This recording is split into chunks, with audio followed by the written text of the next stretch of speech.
Something that I've said a few times on this channel is that if I had the means to, I'd make myself a 1-to-1 replica of the Resident Evil mansion. Clues, traps, and all. Of course, when I actually think about that, I always realize that inevitably I wind up getting taken out by one of my own traps. Well, as it turns out, in a sense, someone kind of beat me to it by several decades. And my fears were not totally unfounded. So for today's episode of 1001 Ways to Die, let's take a look at a real-life Resident Evil house, as well as some motorcycle carnage with a bit of irony to it. Oh, and also, we got a meme turned deadly.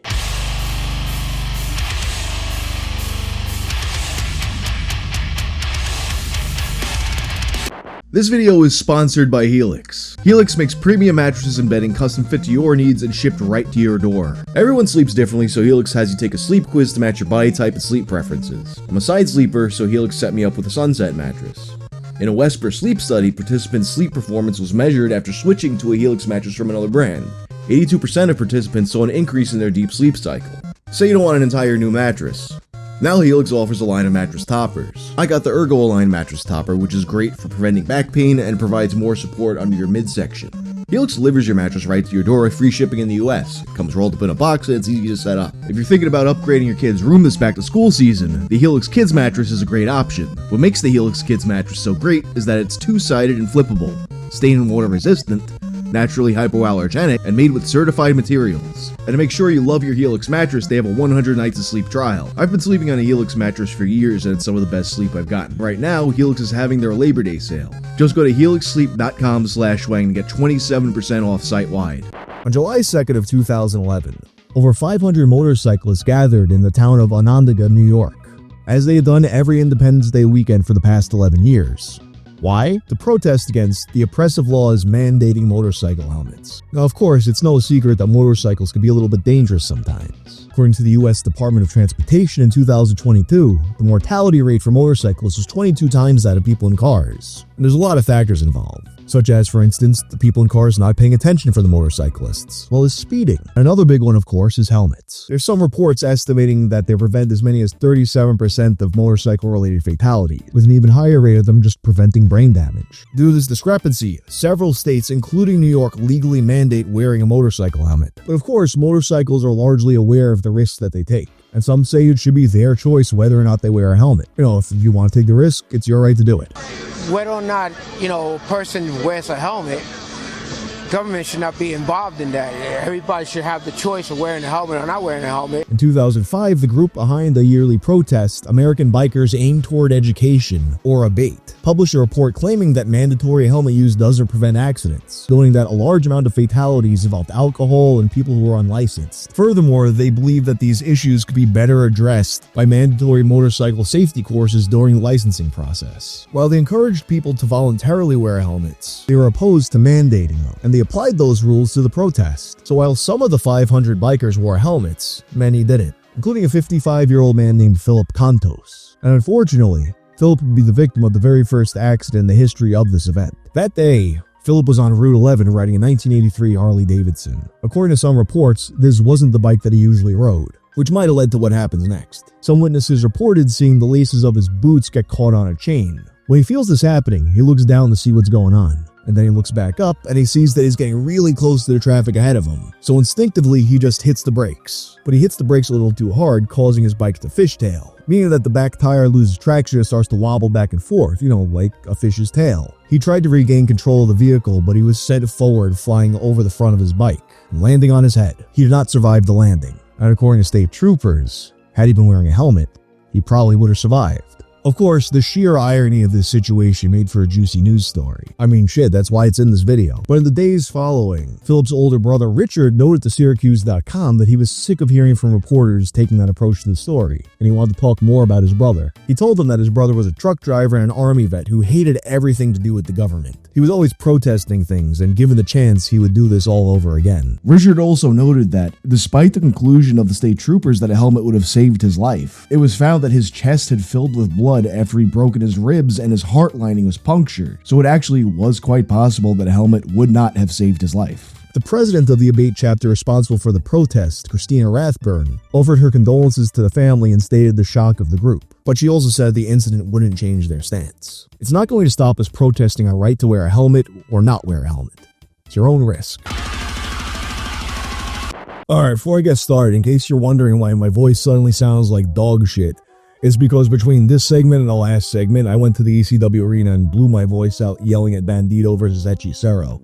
Great match, but now I sound like fucking dog shit. Anyway, I think one of the absolute worst memes of all time was planking. If you don't recall, that was that thing where, you make your body stiff like a board, like a plank, and you lay face down on the ground or on some kind of surface. And this was supposed to be funny somehow. I mean, I guess it was kind of funny in this one Tom Green segment, but that's kind of more because people are investigating like he's a dead body or something, not just because he's laying down. Most of the planking stuff wasn't like that. It was just like, hey, I'm laying face down on a table. That's something you don't usually see, right? But Tom Green's segment was all the way back in 1994, before his MTV show when he was in Canada. So it didn't get that much attention, and it was only years later that people started crediting Tom Green as the originator of planking. The larger trend, as we know it, begins in the UK, where it's called the lying down game. Then it makes its way to Australia when a rugby player named David Wolfman Williams does it during a game. And it's in Australia that the most infamous planking incident occurs. There had already been a bit of an uproar over the trend when a 20-year-old in Queensland was arrested for planking on a police car, an incident that would be replicated months later in the US to similar results. Following the arrest, Australian police spoke about planking to the Brisbane Courier Mail. While we appreciate the activity as lighthearted fun, putting yourself and others at risk and breaking the law will not be tolerated. They warned that planking could be dangerous, so you should always make sure you're practicing safe planking. Just 1 week later, on May 15th of 2011, the police would be speaking to the Australian press again, and they said that what they had feared would happen had finally actually happened. During the craze, a 20-year-old named Acton Beale became a member of the group called the Brisbane Planking Association. Co-founded by his friend Richard, the group spent the day in the park just planking on various objects and taking pictures for Facebook. It was all in good fun, but a week later, the fun would end. After a night out drinking at around 4:30 a.m., Acton decides that he's going to plank on the balcony of his 7th-story apartment. Unfortunately, he would not be able to maintain his balance, and he plunged 7 stories to his death. Following the tragic death, the police emphasized once again that while they get that it's all just a joke, you have to do it safely. In the following weeks, though, they would express disbelief that not only had the death not deterred the fad, they were encountering even more incidents, including multiple cases of people planking on the top of moving cars. In the wake of this, some suggested that Australia should introduce anti-planking laws, but legal experts argued that this would be impossible to enforce, and the actual instances of planking that were dangerous were already illegal under other laws. Of course, that didn't stop them from pushing anti-planking laws in the Philippines, but that was more to stifle protests that were using planking as a disruption method.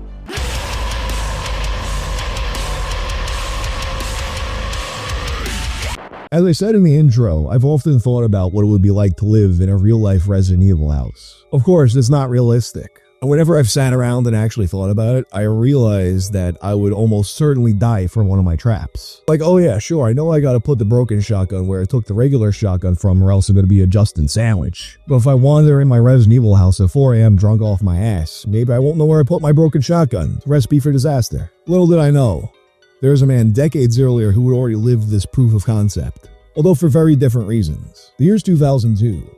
A small town in Belgium named Pont-de-Loup, and I guess now is the time when I need to give my obligatory disclaimer that I'm going to butcher absolutely every French name in this story. Police arrive on the scene to investigate reports of a loud bang emanating from the home of a 79-year-old man named Louis Dethy. When they enter the building, they discover his dead body, sat up against a dresser, bleeding from a gunshot to the neck. An apparent suicide, a sad end for a retired engineer, and a father of 14 with 37 grandchildren. To make sure they've covered all their bases, the police begin to investigate the home for signs of foul play, and as one of the detectives opens a wooden chest, his life flashes before his eyes as a gunshot rings right next to his head. He was mere inches from having his head blown smooth off.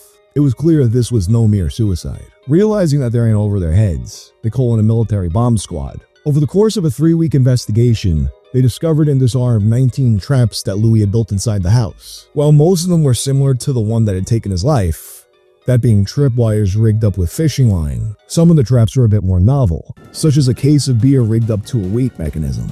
You take one beer and it's fine, but if you start to take more, the case suddenly doesn't have the amount of weight it needs to depress the button, and when that happens, it goes off. Assisting the men in disarming the booby-trapped house were pages of notes left by Louis. But of course, he didn't just write down, okay, shotgun number 1 is over here, shotgun number 2 is over there. No, he left them a series of clues and riddles, like actually something out of survival horror. For instance, one of the clues read, cheaper by the dozen. This led them to a trap that was rigged up to a bunch of plates, a reference to a scene from the movie Cheaper by the Dozen. I have to note that in a lot of the reporting about this, I'm seeing it said that this is a reference to a scene in which one of the kids throws a plate at another kid's head. I just sat down and watched Cheaper by the Dozen, and maybe I'm completely oblivious, but I did not see that scene. But it's possible that something was mistranslated at some point, because this did happen in Belgium. There is a dinner scene where you see plates lined up on a shelf. It could be a reference to that. A lot of the reporting around this case says that he kept these notes as a reminder to himself so he wouldn't set off one of his own traps. But I can't help but think that he planned for his victims to find these notes. I mean, why else make them into riddles? But why would someone do this? Let's go back to the 1960s. With financial assistance from his mother, Louis Dethy acquires a plot of land and builds the house with his own hands. It would be in that house that he builds his very large family.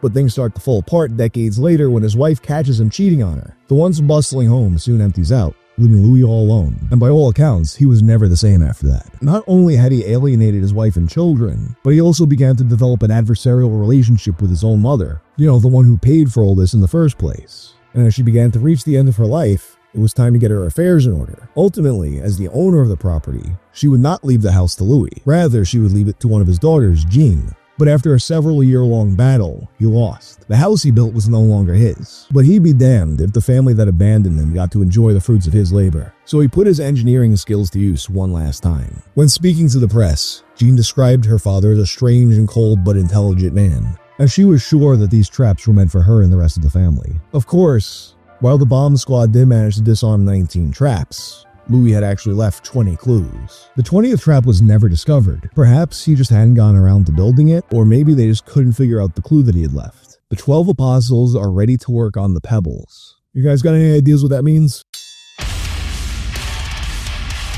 Anyway, it's all for now. Thank you to Psycho Frame for letting me use their music in this video. If you like this video, turn on notifications and check out my video on people who did medical procedures on themselves. I'm out.